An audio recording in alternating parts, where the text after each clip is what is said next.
Hi, my name is Claire Matthews. I'm 31 years old, and for 7 years I poured my life into a single idea. I worked in a basement lab that my own family mocked, chasing a dream they called a worthless fantasy. At Sunday dinner, my father slid a stack of papers across the polished mahogany table and casually announced he was selling my life's work for scraps. He thought it was a failure. What he didn't know? An email that had arrived on my phone just minutes earlier confirmed that my worthless research had just been valued at $10 billion.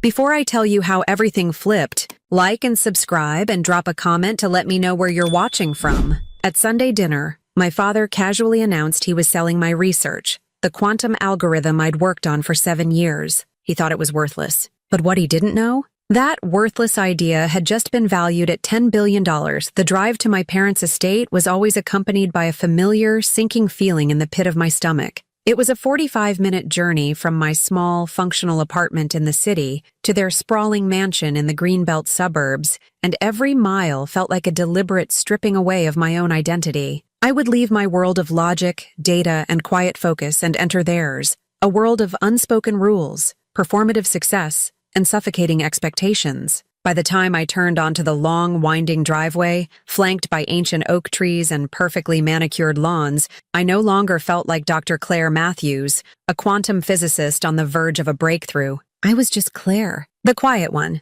the disappointing one. Tonight, the dread was particularly acute. I had been awake for the better part of 2 days, fueled by lukewarm coffee and the electric hum of my servers. A simulation I had been running for weeks had finally concluded, and while the results weren't the clean, perfect success I had prayed for, they contained anomalies, patterns in the noise that suggested I was closer than ever. My mind was still buzzing with strings of code and complex equations, and the thought of making small talk over a 5-course meal was physically painful, but Sunday dinner was a command, not an invitation. I parked my sensible sedan between my father's gleaming black Mercedes and Amanda's cherry red sports car. The contrast was not lost on me. It was a perfect metaphor for our places in the family hierarchy. Their vehicles were statements of power and arrival. Mine was a tool for getting from point A to point B. The house loomed before me, a monument of stone and glass. Inside, the foyer was a cold expanse of white marble, the silence broken only by the echo of my footsteps and the distant, solemn ticking of a grandfather clock.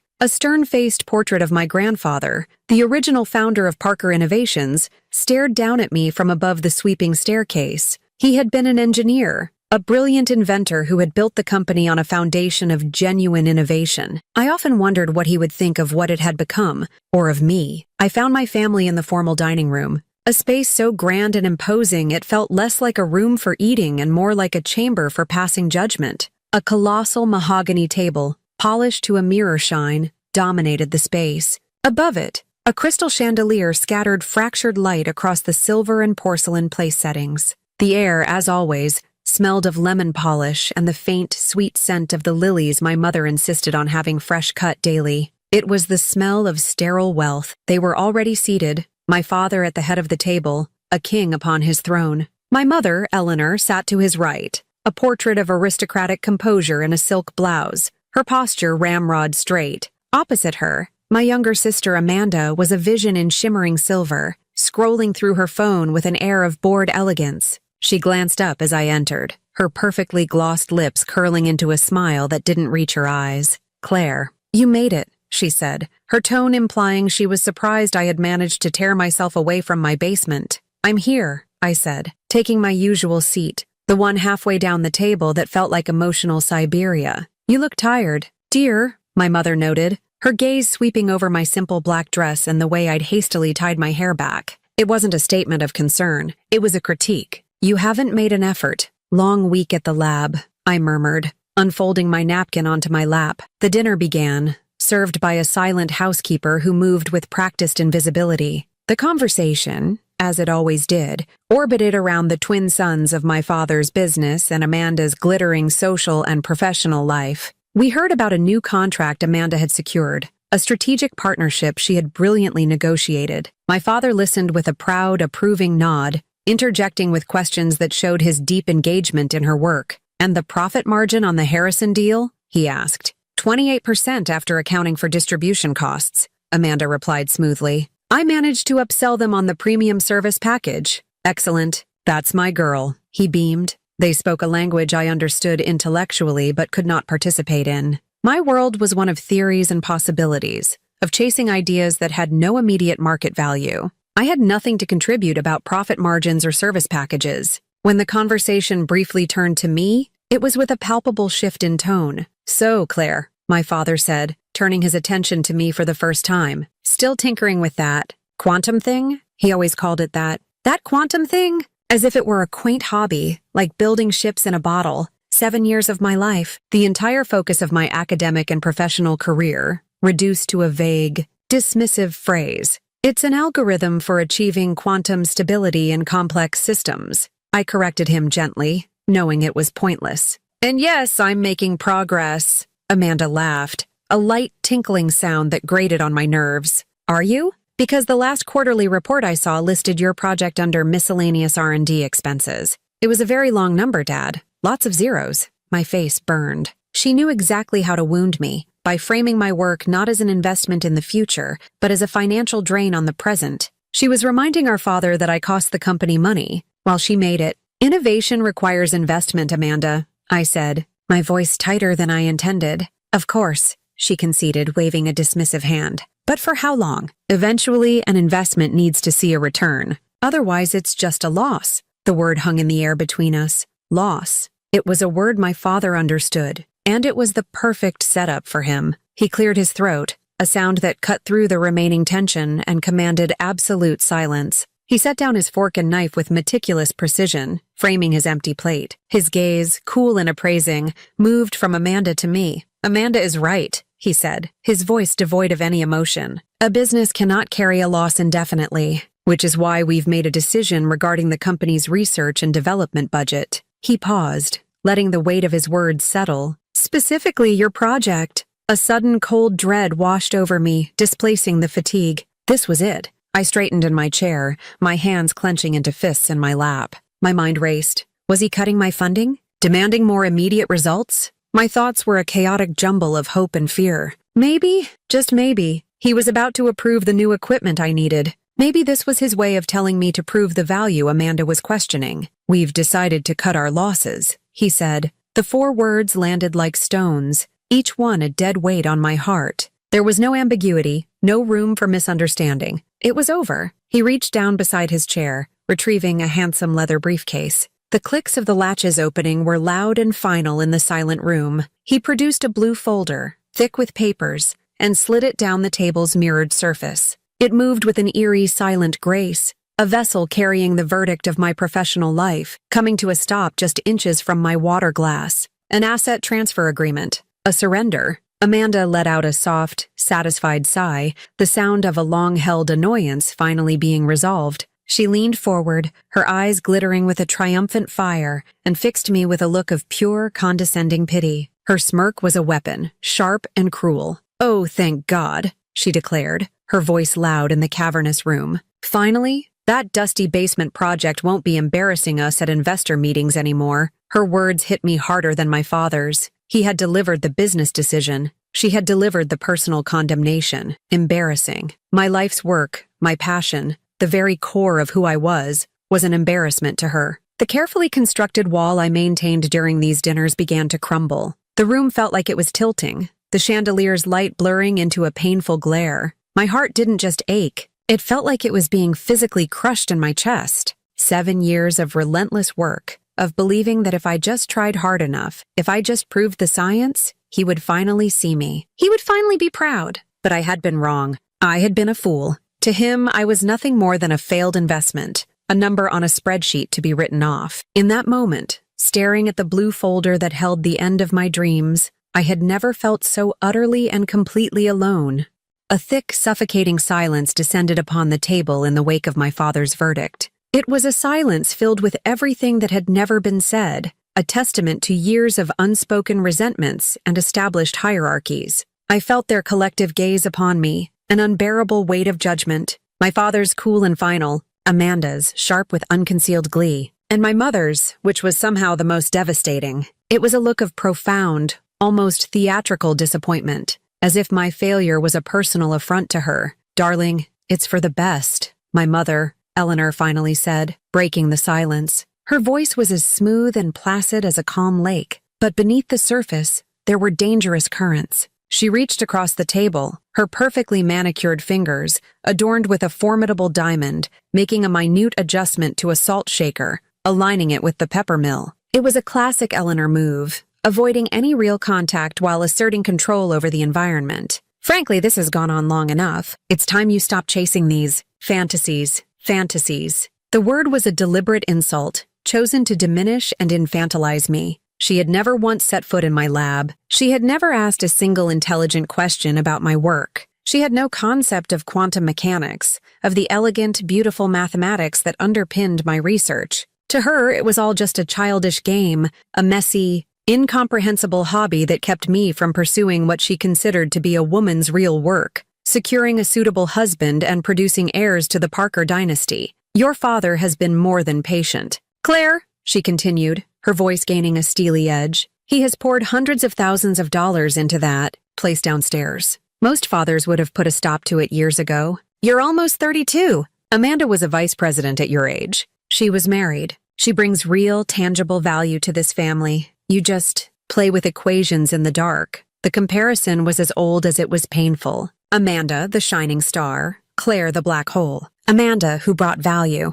I, who only ever cost them. My mother's words were a poison she had been administering in small doses my entire life, and now she was pouring the whole bottle down my throat. I remembered Amanda's wedding 2 years prior. It had been an extravagant affair at a 5-star resort, an event the local society pages had called the wedding of the season. My mother had spent months planning it, obsessing over every detail, from the imported flowers to the custom-designed ice sculptures. I had been a bridesmaid, forced into a hideous peach dress, and had spent the entire event feeling like a foreign exchange student. At the reception, one of my mother's friends had asked me what I did. When I started to explain my research, my mother had swooped in, laughing lightly. "Oh, Claire's our little academic," she'd said, patting my arm. "So clever, but her head is always in the clouds." She had then quickly changed the subject to Amanda's recent promotion, leaving me standing there, feeling utterly dismissed. Now at the dinner table, Amanda picked up her cue perfectly. She let out a laugh that was both delicate and brutal.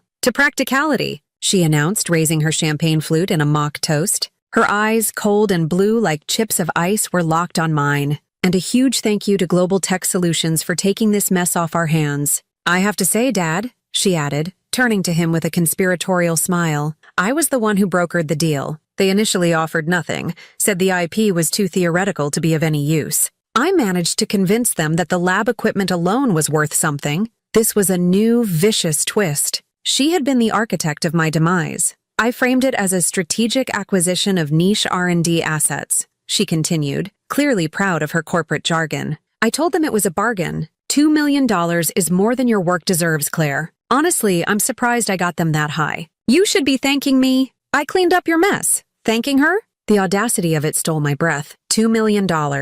The custom-built quantum processor I had designed and funded myself had cost nearly half of that. The cryogenic cooling system was another $250,000. The software licenses, the diagnostic tools, the raw materials. I had meticulously documented every expense. She hadn't sold my work. She had orchestrated a garage sale of my most valuable possessions and was now presenting it as a personal triumph. My stomach twisted into a painful, acid-filled knot. The blood was pounding in my ears, a frantic, desperate rhythm. I had to say something. "I couldn't just sit here and let them do this. It's not a mess," I said, my voice coming out strained, a hoarse whisper. I cleared my throat and tried again, forcing more volume, more strength into my words. "It's a viable quantum stability algorithm. It has the potential to do what, Claire?" My father interrupted, his voice sharp and impatient. He sliced into his steak with surgical precision. "To solve imaginary problems? To publish another paper in some obscure journal that no one in the business world reads?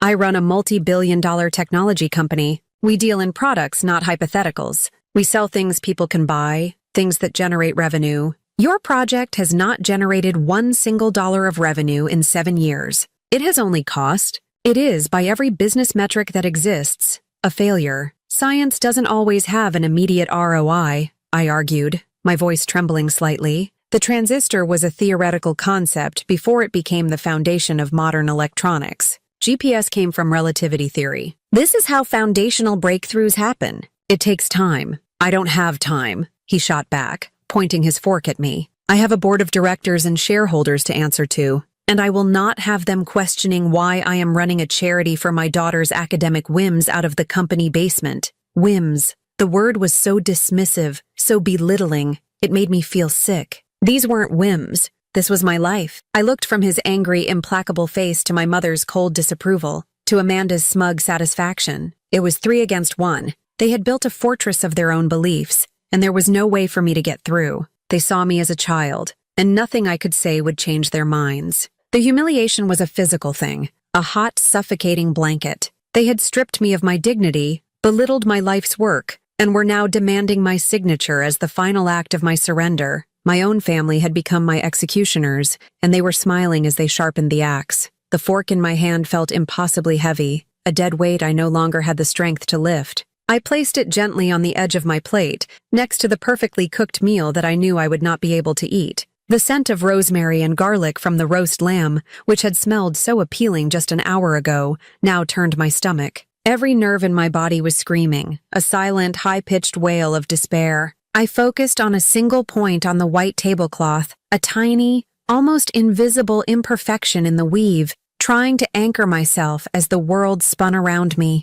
The tears I had been fighting so fiercely were winning. They burned behind my eyelids, a hot, acidic pressure. I refused to let them fall. I would not give my family the satisfaction of my breakdown. A single tear would be a victory for Amanda, proof to my mother that I was too emotional, confirmation for my father that I was weak. So I held my breath, clenching my jaw so tightly that my teeth ached, and stared into the void. My mind, in a desperate act of self-defense, fled the unbearable present and retreated into the past. It wasn't a gentle stream of memories, but a violent, chaotic torrent of images and sensations, each one a testament to the sacrifice my family was now erasing. I was back in my lab, not the sterile, well-funded facility one might imagine, but the reality of it. A converted sub-basement storage area that always smelled faintly of damp concrete and ozone. It was a chaotic nest of wires, salvaged server racks, and whiteboards covered in a frantic scrawl of equations and diagrams. I saw myself at 3 a.m, face illuminated by the green glow of a monitor, chasing a bug in a million lines of code. I could feel the familiar ache in my back from hunching over a workbench, the sting of solder fumes in my eyes, the metallic taste of coffee that had been reheated one too many times. This was my home, my sanctuary, the only place I felt truly myself, and they had just sold it for parts. Then a sharper, more painful memory surfaced. I was standing in a sterile bank office, the kind with generic art on the walls and a faint hum of air conditioning. A kind-faced, middle-aged man in a suit was sitting across the desk from me, a stack of papers between us. It was the paperwork to liquidate my grandmother's trust. I remembered his concerned expression. "Are you sure about this, Ms. Matthews?" he had asked, his voice gentle. "This portfolio was designed for long-term stable growth. Cashing it out now. It's a significant risk." I remembered the surge of defiant certainty I felt. "It's an investment," I had told him, my voice full of a confidence I didn't entirely feel. "In my work." I had signed the papers, my signature a bold, determined stroke. That money, every last dollar my grandmother had left to secure my future, had become my quantum processor, my cryogenic cooler, my server farm. It was the lifeblood of my research. And my father, in his ignorance, was letting it all go for a sum that was less than half of what I alone had personally invested. He wasn't just selling a company asset, he was selling my inheritance, my grandmother's legacy. The memory reel shifted again. I was on the phone with my ex-boyfriend, Mark. We had been together for 2 years, and I had thought I loved him. The memory was of our last conversation. "I can't compete with a ghost, Claire," he had said, his voice weary and sad. "You're never really here. You're always in that lab in your head. I need a partner who is present." I hadn't known how to argue, because he was right. I had missed his birthday party to troubleshoot a server crash. I had postponed our anniversary trip to run a critical simulation. I had chosen my work over him, over and over again, believing that the sacrifice would be worth it in the end. After we broke up, my mother's only comment had been, "Well, what did you expect? Men want a wife, not a research assistant." The weight of all these moments, all these sacrifices, pressed down on me. I had given up everything for this dream. Financial security, relationships, holidays, sleep, a normal life. I had done it willingly, driven by a burning passion and the unshakable belief that I was on the cusp of something extraordinary. I had believed that once I succeeded, my family would finally understand. They would finally see me, not as the strange, difficult daughter, but as a brilliant scientist. They would finally be proud. That hope, which had sustained me through the longest nights and the most frustrating setbacks, was now dead. It lay on the dining room table, dissected and discarded alongside the remains of the roast lamb. I felt a profound, bottomless despair settle over me. It was a cold, heavy emptiness that hollowed me out from the inside. I was trapped. There was no way out. My father held all the legal cards. The lab, the equipment, it was all on company property. Even if my patent was a shield, they could tie me up in court for years, bleeding me dry until I had nothing left. I looked at their faces, one by one. My father, already discussing business with Amanda, my project already forgotten. My mother, delicately sipping her wine, her expression serene. They had moved on. My life's work was a brief, unpleasant agenda item that had been dealt with, and now they could return to more important matters. I was utterly and completely alone, a ghost at their feast. The feeling of hopelessness was so absolute, so suffocating, that it felt like the end of everything. All the fight had gone out of me. They had won. And then, a tiny, insistent vibration against my leg, my phone. A faint, almost imperceptible tremor from a world beyond this cold, polished room. A world where I was not yet defeated. The vibration was a minor distraction, a gnat buzzing at the edge of my consciousness. My first impulse was to silence it, to press my hand against my pocket and still the annoying tremor. The world inside this dining room was the only one that mattered, and in this world, I had already lost. What could a phone call or a text message possibly change? My despair was a thick fog, and I was lost within it, convinced there was no light to be found. But the phone buzzed again, a persistent, rhythmic pulse. It was a text message, not a call. The pattern was different. It was the pattern I had set for notifications from my lawyer. A tiny, fragile flicker of something,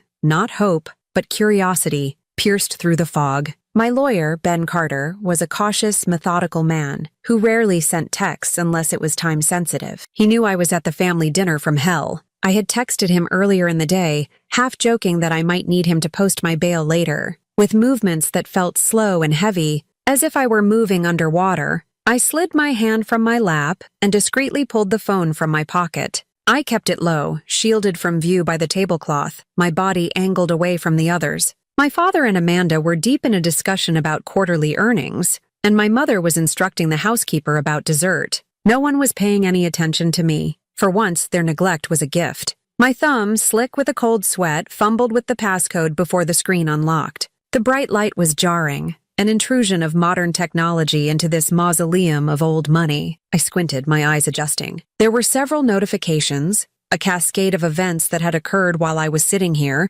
trapped in my personal tragedy. The text from Ben was at the top. Claire, check your email, now. The best kind of news. My heart gave a painful lurch. The best kind of news? What could that possibly be? With a trembling finger, I swiped away the text and opened my email client. The inbox was a blur of subject lines, but 3, all received within the last 20 minutes, stood out as if they were written in neon. They were from official senders, the kinds of institutions that don't send frivolous messages. I opened the first one. The sender was the United States Patent and Trademark Office. The subject line alone made my breath catch in my throat. Official Notice of Allowance for Patent Application, 908432, Phoenix Algorithm. I read the body of the email, my eyes flying across the dense formal language. Notice is hereby given that the application identified above has been examined and is allowed for issuance as a patent. The claims are deemed patentable? It was a flood of legal jargon, but the meaning was unmistakable.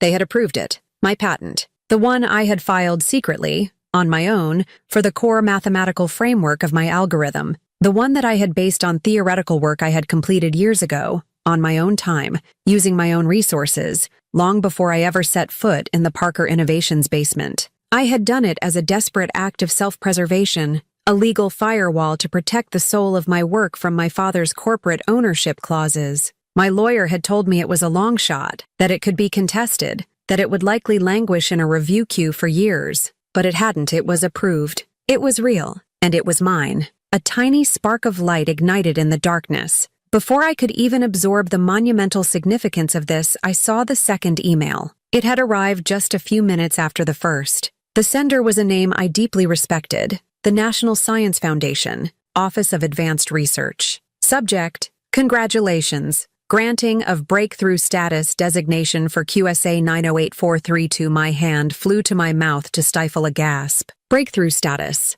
It was an honor so prestigious, so rare, I had never seriously considered my project would receive it. It was a designation reserved for research with the potential to fundamentally alter an entire field of science. It wasn't just a stamp of approval, it was a crown. It was the highest form of validation from the scientific community, a declaration that my work wasn't just viable, it was revolutionary. The very people whose opinions mattered most to me, my peers, the giants on whose shoulders I stood, had looked at my fantasy, my whim, my mess, and they had called it a breakthrough. The spark of light grew into a warm, spreading glow, pushing back the cold despair. A giddy, hysterical laugh bubbled up in my chest, and I had to bite my lip to keep it from escaping. Then I saw the third email. This one was from an encrypted address I didn't recognize, its origin masked. The subject line was simple, direct, and utterly world-altering. Subject: Urgent. Initial bidding inquiry for Project Phoenix.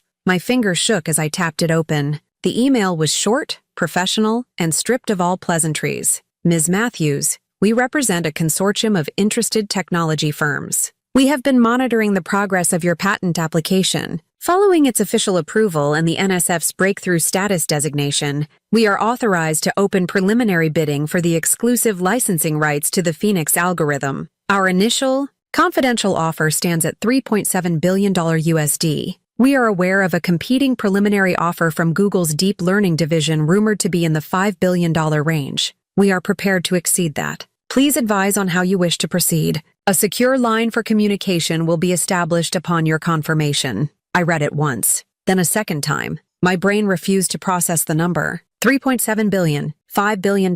It felt like a misprint, an error in the matrix. The numbers were meaningless, fantastical. They were sums that countries dealt with, not what a scientist in a basement lab could ever imagine. My father was selling my work for $2 million, a rounding error in his company's budget. Amanda had called that a generous price. And in the silent digital world, a bidding war was erupting over my worthless project, starting at a figure more than 2,000 times larger. The fog of despair didn't just lift, it was incinerated in a sudden, brilliant flash of pure, unadulterated rage. The warmth in my chest turned into a roaring fire. The sadness, the hurt, the years of feeling small and invisible, it all burned away, leaving behind something hard and sharp and diamond strong. They thought I was powerless. They thought I was a victim. They were sitting here, calmly carving up my life, while the entire world was starting to scream my name. The papers my father was about to sign were worthless. The deal Amanda had so proudly brokered was a joke. They weren't selling their asset. They were attempting to sell my property. I looked up from the phone, my vision preternaturally clear. The room looked different. The faces of my family looked different. They were no longer my powerful, intimidating captors. They were just people. People who had underestimated me. People who were about to learn a very, very painful lesson. My father picked up his pen. "All right, let's get this done," he said, pulling the blue folder towards him and flipping it open to the signature page. The cold, clear thought that formed in my mind was not one of panic, but of power. He couldn't sell what he didn't own, and I owned it all. I held my phone in my hand, its cool, smooth surface a talisman. It was no longer just a communication device. It was a weapon, and I knew, with absolute certainty, exactly how I was going to use it. The click of my father's pen uncapping was a sharp, definitive sound, a gunshot signaling the death of my career. He positioned the nib over the signature line of the contract, a place reserved for his authoritative, sprawling signature. The air was thick with finality. In that single instant, watching the ink-filled tip of the pen hover over the paper, the roaring fire in my veins cooled into something else entirely, a core of absolute, unshakable calm. The panic was gone. The hurt was gone. All that remained was a crystalline, diamond-hard clarity. I pushed my chair back. The sound of its legs scraping against the polished hardwood floor was jarringly loud in the otherwise silent room, a deliberate act of disruption. 3 heads turned towards me in unison. My father's with an expression of pure irritation at the interruption. My mother's, with a look of weary disapproval. And Amanda's, a flash of annoyance that I was prolonging my own humiliation. I stood up slowly, my movements measured and fluid. I placed my napkin neatly on the table. I was no longer the hunched, defeated creature who had been sitting there moments before. I stood tall, my posture straight, my shoulders back. I felt a sense of power I had never known before, a stillness that came from holding an unassailable truth. About that sale, I said. My voice did not tremble. It was low, steady, and carried an unnerving lack of emotion. It was the voice of a scientist stating an objective fact, not the voice of a daughter pleading her case. My father's pen remained poised over the paper. He frowned, his brows knitting together. What about it, Claire? It's done. Actually, it's not, I replied, my eyes meeting his without flinching. And it won't be. I'm afraid I can't let you sign that document. A short, derisive laugh escaped from Amanda. Oh, you can't let him? Don't be pathetic, Claire. You don't have a say in the matter. That's where you're wrong, I said, my gaze still locked on my father. I have the only say that matters. Parker Innovations cannot sell what it does not own. My father's frown deepened. He finally lowered the pen, his annoyance giving way to a flicker of genuine confusion. What in God's name are you talking about? Your employment contract is airtight. Any and all intellectual property developed using company resources on company time belongs to Parker Innovations. Our lawyers drafted it themselves. It's ironclad. This was the moment. The first turn of the key in a lock they didn't even know existed. You're right, I conceded calmly. The contract is very clear about IP developed using company resources, which is why I was very careful. The foundational principles of my algorithm, the core mathematical framework that makes the entire system possible, were developed 4 years before I ever came to work for you. I developed them in my dorm room at MIT, on my own laptop, on my own time. I have the notebooks, the time-stamped files, and the digital logs to prove it. I let that statement hang in the air for a moment. I could see the gears turning in my father's head, the CEO calculating, assessing this new, unexpected variable. He was still confident, still sure of his position. Doodles in a notebook are not intellectual property, he said dismissively. It's meaningless without the work you did in our lab. That's not what the United States Patent and Trademark Office seems to think, I said, and with a slow, deliberate movement, I placed my phone on the table. The screen lit up, displaying the first email. I pushed it gently across the polished surface until it was directly in his line of sight. My patent for the Phoenix algorithm was officially approved this afternoon. It's registered to a private LLC that I established 2 years ago, not to Parker Innovations. The expressions around the table shifted from annoyance to bewilderment. My father leaned forward, squinting at the small screen. Amanda got up and walked around the table to look over his shoulder. My mother simply stared, her mouth slightly agape, as if I had just started speaking in a foreign language. This is absurd, my father sputtered, looking up from the phone, his face flushing with anger. You used my resources to build it out. The patent is fraudulent. The patent is for the core theory, not the application, I explained, my voice still infuriatingly calm. Without that core theory, the work I did in your basement is nothing more than a collection of expensive hardware. The theory is the engine. Everything else is just the chassis. And I own the engine, Amanda scoffed, her voice sharp with disbelief. You're bluffing. You're making this up to try and stop the sale. Am I? I asked, a faint cold smile touching my lips for the first time. It's also interesting timing. The National Science Foundation seems to agree with the Patent Office. They granted my work breakthrough status this afternoon as well. I swiped the screen to show them the second email. The name of the NSF, a globally respected scientific body, seemed to give them a moment's pause. This was a form of validation they couldn't easily dismiss. It came from a world beyond their control, a world where their money and influence meant nothing, but it was the final blow that would shatter their reality completely. So, about the sale price, I continued, my voice dropping slightly, drawing them in. Amanda, you said you worked hard to get $2 million. I commend your negotiating skills, but it seems your valuation of the mess was a little off. Amanda's eyes narrowed. What are you talking about? I'm talking about the market rate, I said. I'm talking about what my intellectual property is actually worth to people who understand it. I swiped the screen one last time, to the third email, the one with the number. I didn't push the phone towards them this time. I let them lean in, their curiosity and confusion pulling them forward like a gravitational force. While you were all sitting here discussing how to cut your losses, I said, my voice as clear and precise as a surgeon's scalpel, my legal representation received a confidential inquiry to open the bidding for the exclusive licensing rights to my patent. The initial offer was $3.7 billion. A stunned, absolute silence fell over the room. It was so quiet I could hear the faint hum of the wine fridge in the corner. My mother's hand, which had been resting on her wine glass, froze in midair. I let them absorb the number, let it detonate in the silent space between us. Then I delivered the final, devastating piece of information. Of course, I added, almost as an afterthought, that was just the opening offer. They noted that they were aware of a competing preliminary offer from Google, so the bidding is now expected to start at a floor of $5 billion. Amanda made a choked, gagging sound. She stumbled back a step, her hand flying to her chest as if she couldn't breathe. My father stared at the phone, his face a mask of utter, slack-jawed disbelief. The pen slipped from his fingers, clattering onto the mahogany table and rolling a few inches before coming to a stop. My mother's wine glass, released from her frozen grip, tipped over. Red wine bled across the pristine white tablecloth, a dark, spreading stain. No one moved to stop it. They were all frozen, trapped in the wreckage of a world that had, in the space of 30 seconds, ceased to make any sense at all. The silence that followed my announcement was not empty. It was a dense, heavy vacuum, pulling all the air and sound out of the room. For a long, stretched-out moment, the only movement was the dark stain of spilled wine spreading across the white linen, an ominous, blooming flower of chaos. The world had tilted on its axis, and my family was struggling to find its footing on the new, unfamiliar ground. My father was the first to break. The disbelief on his face curdled into a dark, violent rage. His skin, which had been pale with shock, turned a blotchy, furious red. He slammed his fist on the table, and the silverware jumped with a panicked clatter. "No!" he roared,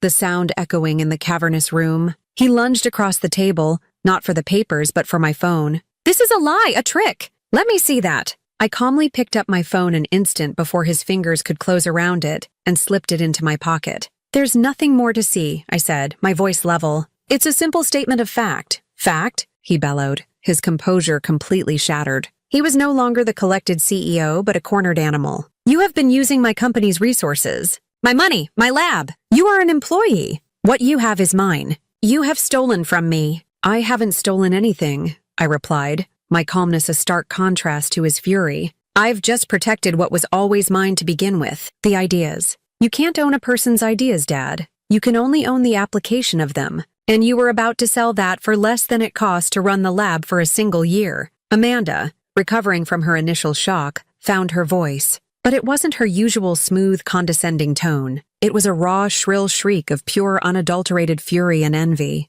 "You set us up," she screamed, her face twisted into an ugly mask. "You knew about this all along. You let me make that deal. You let me look like a fool. You did this to humiliate me." "I didn't do anything to you, Amanda," I said, turning to face her. "I found out about the patent and the offers less than an hour ago. You humiliated yourself when you decided my life's work was a mess that you needed to clean up. You decided it was worth $2 million. The rest of the world, it seems, has a different opinion." Her face contorted with rage. "You little snake, hiding in your basement, pretending to be a victim when you were plotting this all along." She took a step towards me, her hands clenched into fists at her sides. "I ought to—" "You ought to do what?" I asked, standing my ground. For the first time in my life, I wasn't afraid of her. Her anger, which had once seemed so powerful and intimidating, now just looked pathetic. It was the tantrum of a spoiled child who had just had her favorite toy taken away. It was my mother who finally spoke, her voice a thin, trembling whisper. She wasn't looking at me or my father or Amanda.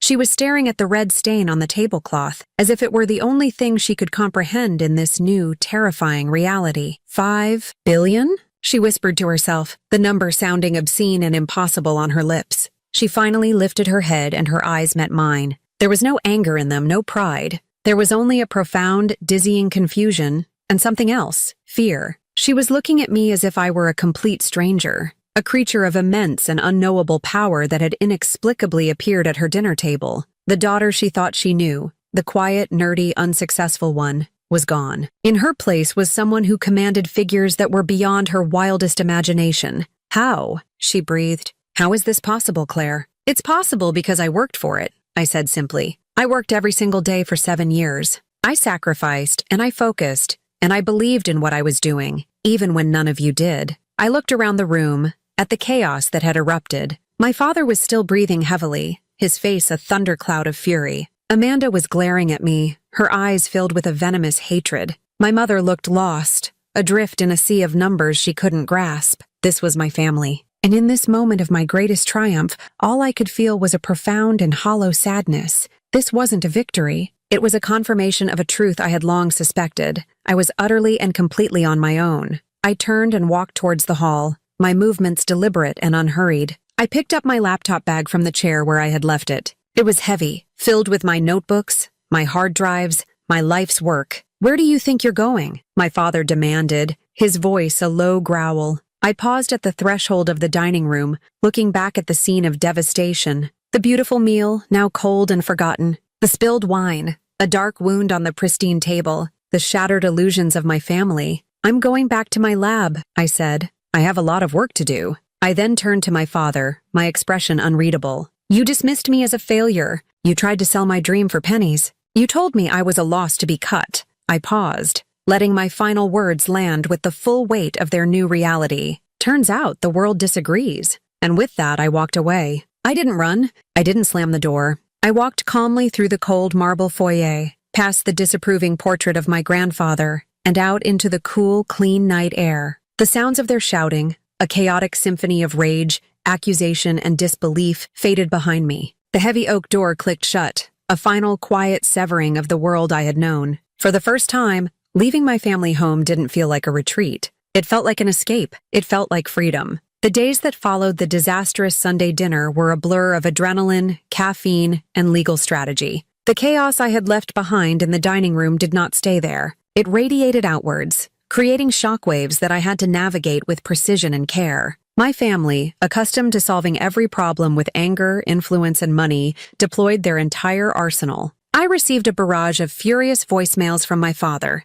alternating between threats of lawsuits and demands that I come to my senses. Amanda took to a more insidious campaign, sending a flurry of texts filled with personal insults and veiled warnings. My mother's approach was one of bewildered, pleading phone calls, begging me to think of the family and not to destroy everything your father has built. They still didn't understand. They thought this was about revenge, about money, about power in the way they understood it. They couldn't grasp that this was, and always had been, about the work. My only goal was to protect it, and now to ensure it had the future it deserved. My first call after leaving the estate had been to my lawyer, Ben Carter. I met him at his office at 7 the next morning. Ben was more than just a lawyer. He was a friend from my MIT days, a sharp, loyal man who had set up my LLC and filed my patent, all while working for a fraction of his usual fee because he believed in me. When I laid out the whole story, the dinner, the attempted sale, the emails, he didn't look surprised. He looked vindicated.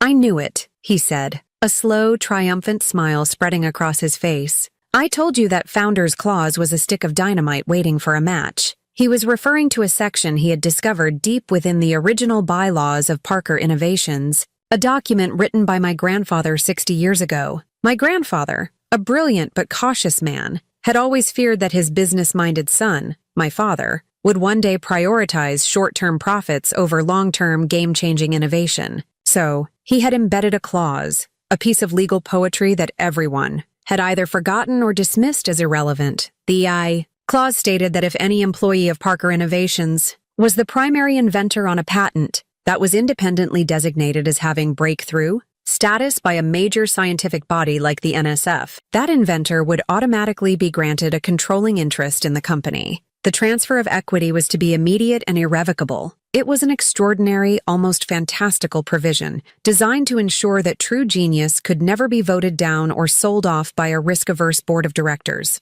It was meant to protect the soul of the company. My father had known about the clause, of course, but in his monumental arrogance, he had never once considered that his strange, quiet daughter, tinkering away in his basement, would ever create something that would meet its impossibly high threshold. It was a failure of imagination that was about to cost him his empire. Armed with my patent, the NSF designation, and my grandfather's dusty old bylaw, Ben and I went to work. He convened an emergency meeting of the Parker Innovations Board of Directors for the following day. My father, still the CEO and chairman, was legally obligated to attend. I will never forget the look on his face when I walked into that boardroom. It was the same room where, for years, I had presented my research budgets, only to be condescended to and have my funding requests slashed. Now I walked in not as an employee, but as the person who was about to own the room. I was flanked by Ben and two senior partners from the biggest corporate law firm in the state. My father and Amanda were there, along with the other 6 board members,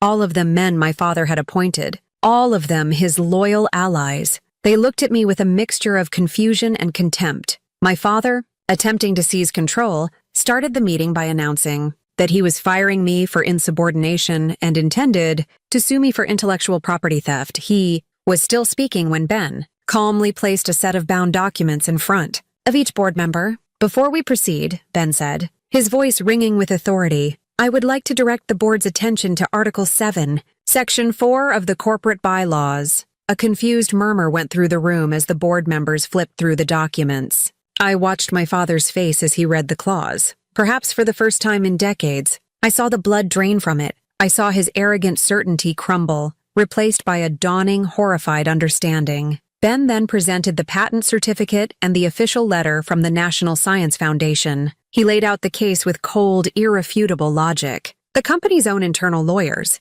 after a frantic whispered conference in the corner, were forced to concede that the clause was legal, binding, and that all conditions had been met. Effective as of yesterday afternoon, Ben concluded, upon receipt of the NSF's designation, a majority of voting shares in Parker Innovations were legally and automatically transferred to my client, Ms. Claire Matthews. As the new majority shareholder, her first act is to call a vote for the new chair of the board. The silence was absolute. Amanda looked as if she had been turned to stone. The board members stared at me, their faces a mixture of shock and dawning self-interest. They were businessmen. They knew which way the wind was now blowing. I nominate Claire Matthews, one of them. A man who had once called my research a vanity project, said quickly. Another seconded it. The vote was a mere formality. I didn't gloat. I didn't make a triumphant speech. I simply accepted the position. My second act was to propose a temporary suspension of my father as CEO, pending a full review of the company's R&D strategy. The motion passed 8-1. Only my father voted against it. The news broke an hour later. The financial networks exploded. The stock price of Parker Innovations, which had been stagnant for years, skyrocketed. The headlines were sensational. Quantum physicist ousts father in boardroom shock. The billion-dollar typo, how an forgotten clause rewrote a tech empire. My revenge was not a fiery confrontation. It was a quiet, legal, and utterly comprehensive dismantling of the power structure that had tried to crush me. I didn't need to shout. The bylaws, the patent, and the stock market were shouting for me. That evening, I went to my father's office, the office that was now mine. He was sitting in his large leather chair surrounded by the trappings of his reign, the awards, the photos with politicians, the Lucite deal trophies. He looked smaller,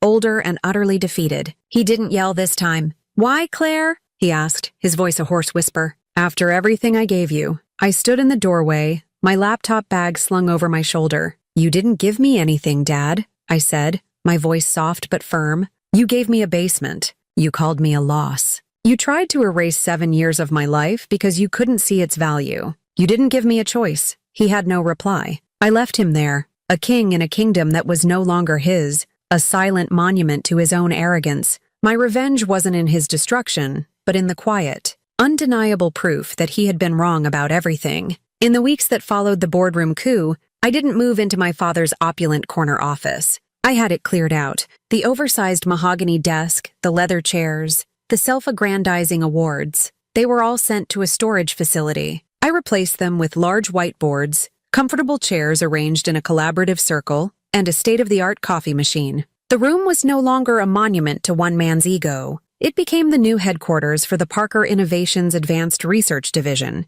a revival of the innovative spirit my grandfather had originally founded the company on. My first act as chair was not to punish, but to build. I spent my days in marathon meetings, not with marketers or accountants, but with the engineers and scientists who had been languishing in the company for years, their ideas ignored and their projects underfunded by my father's relentless focus on short-term profits. I found brilliant minds tucked away in forgotten departments, people who had been told their work was too out there, too theoretical. I gave them budgets. I gave them resources. I gave them the one thing they craved most, the freedom to create. I rehired 2 senior physicists whom Amanda had personally fired a year earlier, claiming their work had no immediate commercial application. I put them in charge of a new materials science division. The energy in the building began to shift. The atmosphere of fear and stagnation, cultivated by my father's autocratic rule, slowly began to be replaced by a buzz of excitement and possibility.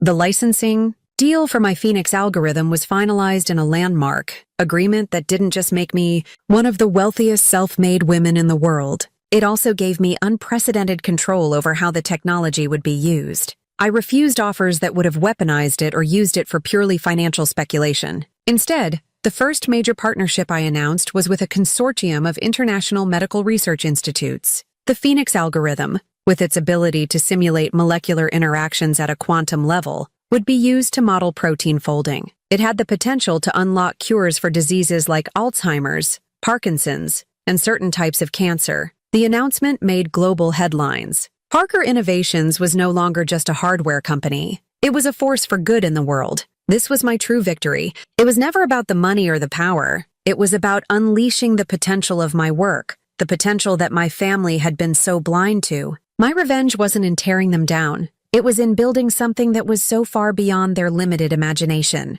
My father retreated from public life, a recluse in his own mansion. Amanda resigned from the company the day after the board meeting, unable to stomach working in a place where she no longer held any power. I heard through the grapevine that she was trying to start her own consulting firm, but without the Parker name and resources behind her, she was struggling. I felt nothing about this news, not satisfaction, not pity. It was simply irrelevant. About a month after I took over, my mother came to see me. She appeared at my office door unannounced, looking smaller and more fragile than I had ever seen her. Her usual armor of perfectly coiffed hair and designer clothes seemed like a costume that no longer fit. She stood awkwardly in the doorway of the bustling new research hub, a relic from another era. I led her to a quiet corner with 2 chairs, away from the whiteboards covered in complex equations. She sat stiffly, her hands clutching her expensive handbag in her lap. "Your grandfather would be proud," she said, her voice soft. It wasn't an apology, but it was the closest she was capable of coming to one. She tried to explain, to excuse. She talked about the world she grew up in, the pressures of the society she lived in, her fear that I would be left behind, that my strange passions would leave me alone and unhappy. She spoke of my father's immense pride, and how he interpreted my independent path not as strength, but as a rejection of him. I listened. I didn't interrupt. I didn't argue. I didn't bring up the years of small cruelties, the constant comparisons to Amanda, the crushing dismissal at that final Sunday dinner. There was no point. Relitigating the past would change nothing. When she finally ran out of words, a heavy silence fell between us. She looked at me, her eyes searching for something. Absolution, perhaps. Forgiveness. A return to the way things were. I didn't give it to her. I didn't offer comforting words or false reassurances. I simply met her gaze and held it. My silence was not angry or vindictive. It was just peaceful. It was the silence of a person who no longer needed anything from the person sitting opposite them. Her approval, which I had spent my entire life craving, was no longer a currency that had any value. "The past is the past," I said finally, my voice gentle but firm. "The only question now is what we build next." I offered her a role, a way to build something new herself, to head the newly formed Parker Foundation, which I was endowing with an initial $1 billion fund to support young women in STEM fields. It was a chance for her to use her social skills and influence for something meaningful, a way to ensure that other girls like me would have the support I never did. She left my office that day looking thoughtful, a flicker of a new purpose in her eyes. Our relationship would never be what it was. The old dynamic of the disappointed mother and the failed daughter was gone forever. Perhaps in its place something new and more honest could grow, or perhaps not. Either way, I was at peace. I finally understood that my goal had never been to destroy my family. My goal was to save myself. I had not sought revenge, but justice. And in the quiet hum of my new lab, watching my algorithm run simulations that could one day save lives, I found a peace that was more valuable than any inheritance, more satisfying than any victory. It was the peace of knowing I had protected my dream, and in doing so, had finally, truly, become myself. They tried to sell my life's work for scraps. Today, it's worth billions. Not because of them, but in spite of them. They saw a failure in the basement, but they failed to see the revolution that was being built. Sometimes the best revenge isn't loud and explosive. It's the quiet, irrefutable proof that they were wrong. If you believe justice was served, and if you've ever had to fight for your own dream against people who couldn't see its worth, hit that like button, subscribe for more stories, and tell me your thoughts in the comments below.